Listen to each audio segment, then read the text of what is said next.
અસ્લામુ અલૈકુમ. મારી દીકરી મેડિકલ કોલેજની વિદ્યાર્થી હતી. અમે ગરીબ ઘરાણામાંથી છીએ. મારું નામ કલસુમ છે. મારા લગ્ન થયા ત્યારે મારા સસરાલવાળા એટલા પૈસાદાર ન હતા. લગ્નના 1 વર્ષ બાદ અલ્લાહ પાકે મેં એક દીકરીથી નવાજ્યો. મારા પતિ અને મારી દીકરીને સારી તાલીમ આપીએ.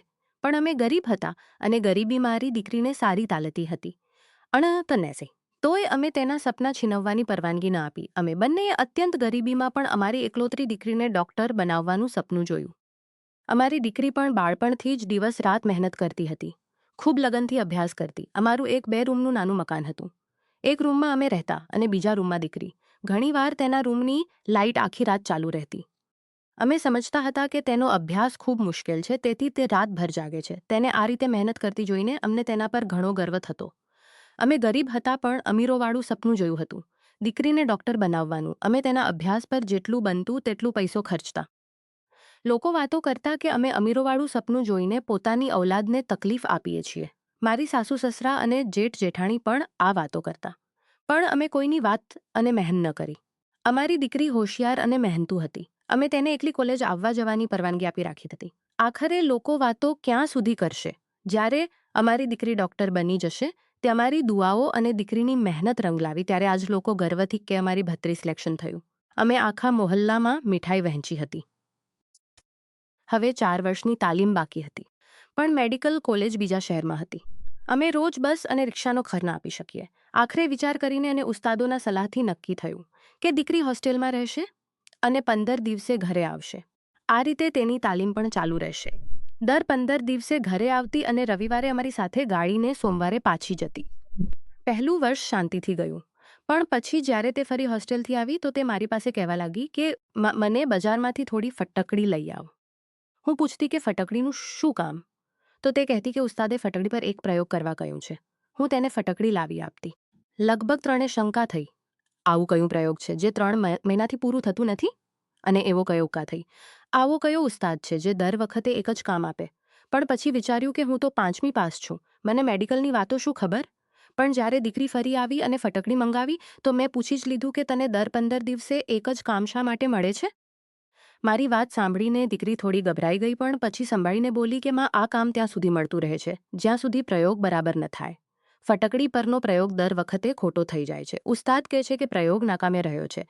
તેના લાંબા જવાબથી મારું દિલ શાંત થયું અને શંકા દૂર થઈ ગઈ. હું ખુશીથી તેને ફટકડી લાવી આપતી. એક રાતે દીકરી હોસ્ટેલ પાછી ગઈ. તેના જવા પછી જ્યારે મેં તેના રૂમની સફાઈ કરી તો એક વસ્તુ જોઈને મારા હોશ ઉડી ગયા. મને મારી દીકરી પર પૂરો વિશ્વાસ હતો, પણ આ વસ્તુ જોયા પછી તે વિશ્વાસ રહ્યો ન હતો. આખરે કંઈક તો હતું જે દીકરી મારી પાસેથી છુપાવતી હતી. મારું દિલ વહેમો અને અંદેશાઓનું શિકાર થઈ રહ્યું હતું. હું ત્યાં જ કામ છોડીને બહાર આવી અને વિચારવા લાગી કે હવે હકીકત કેવી રીતે જાણું? અચાનક મારા મનમાં એક વિચાર આવ્યો. મારો રસ્તો મુખ્ય રોડ તરફ હતો, જ્યાં મોટા મોટા પાકા ઘરો હતા. મારો રસ્તો મુખ્ય રોડ હતો. ઘરે દસ્તક આપી અને અંદર ગઈ. તેમની એક દીકરી મારી દીકરીની સાથે જ મેડિકલમાં પડતી હતી. પણ તે હોસ્ટેલમાં ન રહેતી, રોજ આવતી જતી હતી. ચૌધરી સાહેબ પોતે ગાડીમાં તેને લાવતા લઈ જતા હતા. તેમની દીકરી મને ઓળખી ગઈ. હું તેની પાસે બેઠી અને મારી સમસ્યા કહી. મેં તેને હાથમાં પકડી વસ્તુ પણ બતાવી જે મને દીકરીના રૂમમાંથી મળી હતી. તેણે તેને ધ્યાનથી જોયું અને મને તસલ્લી આપતા કહ્યું કે આપ ચિંતા ન કરો. હું કોલેજમાં તમારી દીકરી પર નજર રાખીશ અને તમને બધી વાતો કહીશ. મેં તેને એ પણ કહ્યું કે મારી દીકરી દર 15 ફટકડી મંગાવે છે અને કહે છે કે પ્રયોગ થઈ ગઈ, અને બોલી કે અમને તો આવું કોઈ કામ મળતું નથી. હવે મારી શંકા યકીનમાં ફેરવાઈ ગઈ હતી. કંઈક ખોટું જરૂર હતું. જો મારી દીકરી અભ્યાસ છોડીને ખોટા કામો પડી ગઈ હોય તો બદનામી અને લોકોના તિરસ્કાર અમારા ઘર સુધી પહોંચશે. તેણે મને તસલ્લી આપી કે તે જરૂર સાચી વાત જાણી લેશે અને જો કંઈક ખોટું હશે તો દીકરીને બચાવવાનો પ્રયાસ કરશે. તેણે મને કંઈક ખોટું હશે દીકરીના રૂમમાં રાખી દઉં જેથી તેને શંકા ન થાય. હું ઘરે આવીને દિવસ રાત ફક્ત અલ્લાહ પાસે દુઆઓ માંગતી હતી. 15 દિવસની રાહ જોતી હતી. જ્યારે દીકરી ઘરે આવે તો મને કંઈક ખબર મળશે. છેવટે જુમ્માની સાંજે દીકરી 2 દિવસની રજા પર ઘરે આવી. મેં તેનું સરથી પગ સુધી નિરીક્ષણ કર્યું પણ કોઈ ફેરફાર દેખાયો નહીં. તે પહેલાં જેવી જ હતી. પણ મારા દિલમાં શંકાનો વબાલ આવી ગયો હતો. દીકરીએ ફરીથી ફટકડી મંગાવી. હું કંઈ જાહેર ચૌધરી સાહેબની દીકરીને લાવી આપી. હું ચૂપચાપ ચૌધરી સાહેબની દીકરીની રાહ જોતી હતી. તેણે કહ્યું હતું કે જ્યારે દીકરી આવશે અને જે કંઈ જાણશે તે કહેશે. ઇતવારે બપોરે ચૌધરી સાહેબની દીકરી અમારા ઘરે આવી. મારી દીકરી સૂતી હતી. તેણે કહ્યું કે તેને જગાડવાની જરૂર નથી. તે મારી પાસે બેઠી અને કહ્યું અને જે કંઈ તેણે મને કહ્યું તે સાંભળીને મારા રોંગટા ઊભા થઈ ગયા. મેં મારી દીકરીને આવી તરબિયત ન કરી હતી. પછી તે આ રસ્તે કેવી રીતે ચાલી પડી? હું હેરાન અને પરેશાન થઈને વિચારમાં ખોવાઈ ગઈ. પણ હવે પાણી અને પર રસ્તે ચાલી પડી હતી. તે દુનિયામાં બદનામી અને અપમાનનું કારણ હતું. તે દુનિયામાં બદનામી તેની 100% બરબાદી હતી.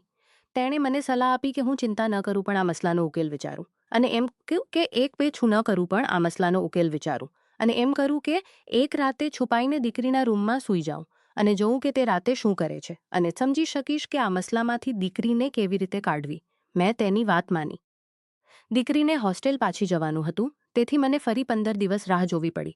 પછી જ્યારે દીકરી ઘરે આવી તો તે રાતે હું છુપાઈને તેના રૂમમાં ગઈ અને આગલા જ લમ્હે મારી જાન નીકળી ગઈ. હું જે છેલ્લા ઘણા દિવસોથી દુઆઓ કરતી હતી અને આગલા જ લમ્હે જાન નીકળી ગઈ. જે કંઈ ચૌધરી સાહેબની દીકરીએ મને કહ્યું હતું તે બધું ખોટું હોય અને મને પોતાની આતોને સાચી સાબિત કરે.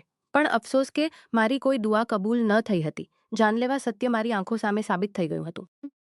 આગળ શું થયું એ જાણવા માટે ભાગ 2ની રાહ જુઓ અને વાર્તાનો આગળનો ભાગ જોવા માટે ચેનલને સબસ્ક્રાઇબ કરવાનું ભૂલશો નહીં.